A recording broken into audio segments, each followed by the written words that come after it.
عمان احمد ابوبکر قضاوت این مسابقه حساس رو به عهده داره. استقلال با لباس آبی رنگ در سمت چپ تصویر مشخص هستن و تیم زوبعنا با لباس یک دست سفید رنگ. اول خطای خیلی جدی نشون میداد. همین اول کار داور سخت شده. چرا همه شروع نشده اینجوری رفتن سمت داور؟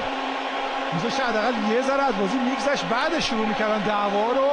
کارت زرد برای تیام. تکله که وحشتناک بود. کل بازیکن الان یه جا جمع شده با هم. ببین این لحظه است که بعد زد. فرشید باقری پاس بلند به سمت چپ، یه حرکت خوب بازیکن استقلال در محوطه جریمه پنالتی. اعلام پنالتی برای تیم استقلال در دقیقه 10 بازی. حرکتی که آرمین سهرابیان انجام داد، چه حرکاتی انجام داد امیر قلعه‌نویی. خطای پنالتی که روی آرمین سهرابیان انجام شد. امید ابراهیمی نیست و محمد تیام پشت توپ قرار گرفته. با هم نگاه میکنیم، یه لحظه پا گذاشت، دست گذاشت و بعد اینجا این برخورد انجام شد. داور کاملا مسلط بود به صحنه و نقطه پنالتی رو نشون میده. آرمین سهرابیان و خطایی که ولسیانی پشت توپ قرار گرفته. رشید مظاهری، تیام ضربه رو میزنه و توی دروازه. 1-0 نفع تیم استقلال و حالا همه چیز مساویه. برخلاف جهت حرکت رشید مظاهری دروازه رو باز میکنه. تیام فوق‌العاده بود آمارش.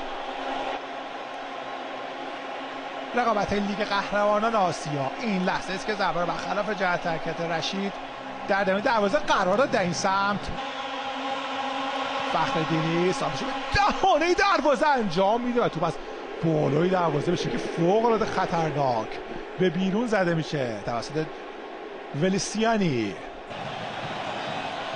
خودتیا یه پاس خوب در عمق میندازه اونجا. فرشید اسماعیلی به سختی توپ کنترل که یه ضربه و توپی که از بالای دروازه جپاروف به بیرون میزنه. فخرالدینی قاسم حدادی‌فر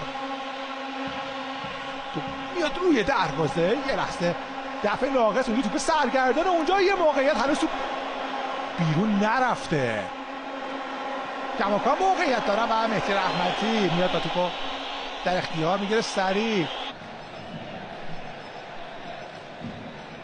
فرشید باقری، تیام 1-2. این ضربه دیدنی و توپو میگیره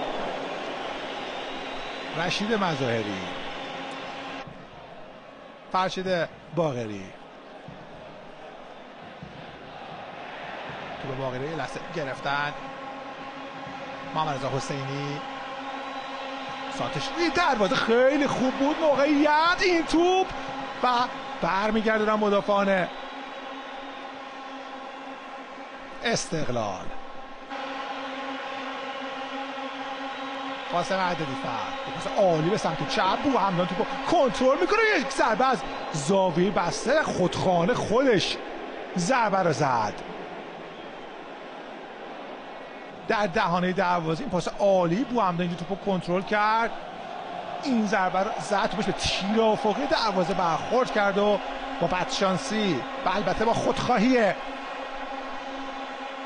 بوحمدان توپ به بیرون رفت. اشتباه اونجا. تیام یه توپ رو خوب انجام میده. خود تیام با پای چپ چه گلی زد تیام. 2-0 برای تیم استقلال. یه گل استثنایی از محمد تیام حساب کارو 2-0 میکنه. استثنایی زد ضربهشو. با هم ببینید با پای چپ استادانه توپو کجا زد. هیچ کاری نمیتونست بکنه مظاهری شوتگیر. یه بازیکن فرصت طلب فوق‌العاده آماده که در بازی رفت غایب بود و خیلی به موقع رسوندنش. 2-0. یه نفر بازیکن استقلال افتاده اونجا. کار رو دنبال میکنن بازیکن ذوباهن. توپی که حسینی میفرسته روی دروازه، از همه عبور میکنه، کیروش میکنه برای حدادی فرد و توپی که از بالای دروازه به بیرون زد حسینی و پرتابه که برای تیم ذوباهن شکل توپ جمع کنه، توپو نداد بهش. احسان بعیدی رفت سمت توپ جمع کنه، رفتن سراغ توپ جمع کنه بنده خدا، حتی یه شیطنت ریز کرد و کارت زردی که داور بازیکن ذوباهن نشون میده. اکبر ایمانی چه اشتباهی میکنه اکبر ایمانی. فرشید اسماعیلی حالا 3 در برابر 3 هستن. جپاروف، فرشید اسماعیلی در محوطه جریمه و توپی که از همه عبور میکنه و میگیره بوهمدان. توپو گرفتن بازیکن استقلال، داور آوانتاژ داده. خسرو روی زمین افتاده، حرکت بازیکن استقلال. تیام یه پاس خوب، موقعیت برای بازیکن استقلال در مقابل دروازه و گل سوم. هتریک محمد تیام حساب میکنه 3-0 میکنه. دیگه بعد شفر رو بگیره اون سمت زمین. یه خرید فوق العاده برای تیم استقلال. حرکت وریا غفوری و حالا حساب کار 3-0 میشه. 90,000 پیش خودش حرکت شروع کرد، چه تو سر توپی زد وریا رو به بیرون و این هم ضربه تمام کننده مهاجم گلزن تیم استقلال که تعداد گلاش از تعداد بازیاش برای استقلال حالا بیشتر شده. توپش خورد به یه نفر و حساب کار 3-0 میشه. یه برد قاطعانه و فوق‌العاده. مهدی رجبزاده برای تیم ذوباهن به بازی خواهد آمد. ربیع عطایا، فخرالدینی پشت محوطه جریمه، قاسم حدادی فر و گل. ذوباهن برمیگرده به بازی. 3-1 میشه حساب کار. تو به یه نفرم خورد فکر کنم. 3-1 میشه حساب کار. حالا نوبت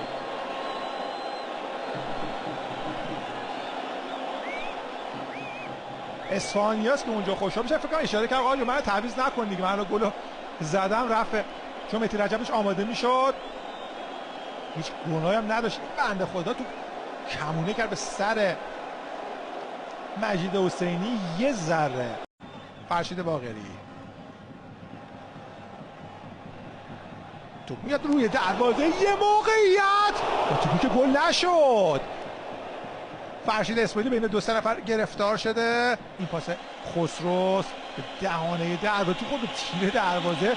توپ بعدی رو فرشید باقری زد و رشید مظاهری ذوباهن رو نگه میداره در این مسابقه.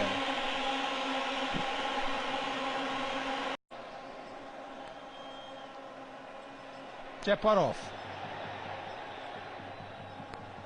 فرشید اسماعیلی موقع به تیام ضربه رو میذاره و این بار دیگه گل 4مش رو نمیذاره رشید مظاهری که به ثمر برسونه. اصلا به چپ توپ بلند میاد روی دروازه، یه موقعیت و توپ عطایا به بیرون زد. چه توپی رو از دست داد ربیع عطایا. دقیقه 95 توپی که میتونست جای تیم صعود کننده رو عوض کنه اینجوری به بیرون زد.